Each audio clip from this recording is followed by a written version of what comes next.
The equivalent resistance of the infinite network given below is. ये हमको एक network दे रखा है जिसमें इन्फानाइट रेजिस्टेंस लगे हुए हैं और इसका इक्विवेलेंट रेजिस्टेंस फाइंड करना है।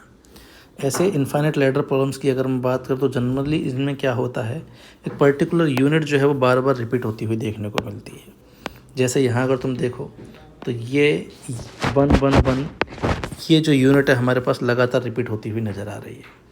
अगर मैं तुमसे कहूँ कि इस पॉइंट को ए और बी नाम दे दूँ और इसके एक यूनिट हटाने के बाद में इन पॉइंट्स को मैं ए डैश और बी डैश नाम दे दूँ, तो ऐसे इन्फाइनाइट लैडर्स के सवाल को करने का तरीका क्या है कि अगर मैं इसमें से पहली यूनिट ये वाली अगर हटा भी दूँ, ए यूनिट अगर मैं यहाँ से हटा भी दूँ, तो ए और बी के बीच में तो भी ये सर्किट ए डैश और बी डैश के बीच में एग्जैक्टली वही है, क्योंकि इन्फाइनाइट टर्म्स हैं तो भी एग्जैक्टली वही है जो ए और बी के बीच में है।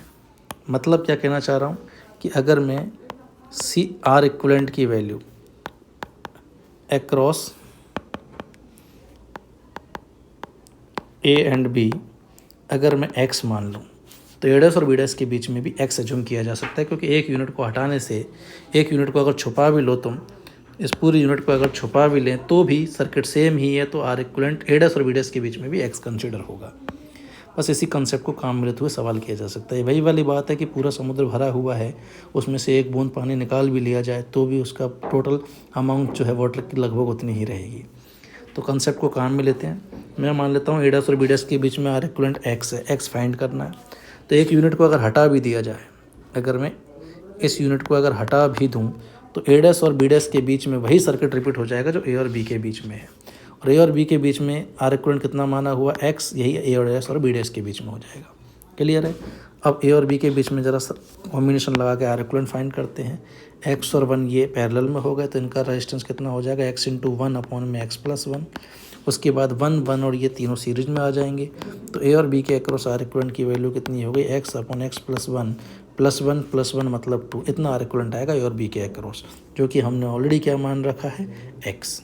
बस अब तो इस सर्किट में क्वाड्रेटिक इक्वेशन सॉल्व करके आंसर निकालना है, तो सिंप्लीफाई करते हैं इसको। तो ये बन जाएगा x प्लस, नीचे एलसीएम x + 1 ले लिया तो ये हो जाएगा 2x + 2 = x। फर्दर सिंप्लीफाई करते हैं तो 3x + 2 इधर मल्टीपल होकर ये आ जाएगा x² + x। तो क्वाड्रेटिक इक्वेशन सिंप्लीफाई होकर क्या आ रही है, x² + 3x उधर जाके माइनस हो जाएगा, माइनस का 2x एंड -2 = 0। सीधे आचार्य फॉर्मूला लगा के इसको सॉल्व करते हैं तो x की वैल्यू आएगी -b + -√b² -4a × c whole divided by 2a। ठीक है, मैं ज़रा हल्का से इस पेज को काम में ले रहा हूँ। तो x की वैल्यू कितनी आ रही है, 2 ± अंडर रूट में ये हो गया 4 -+ 8, तो ये बन गया 12 अंदर में। 12 को लिख सकते हैं 4 × 3, तो ये बन जाएगा बेसिकली इस पूरी टर्म की वैल्यू कितनी हो जाएगी हमारे पास, 2√3, यहाँ माइनस यहाँ प्लस चल रहा है, अपॉन में 2 से डिवाइड करते हैं तो x की वैल्यू आ गई 1 ± √3। तो यहाँ से दो आर इक्विवेलेंट की 2 पॉसिबल वैल्यूज आ रही हैं। एक तो आ रही है 1 + √3 और एक आ रही है 1 - √3। अब 1 - √3 नेगेटिव रेजिस्टेंस हो गया, जो कि पॉसिबल नहीं है। तो आर इक्विवेलेंट की वैल्यू कितनी रही होगी, 1 + √3 से 4th ऑप्शन। तो 12 का करेक्ट आंसर आएगा 4th ऑप्शन। ठीक है।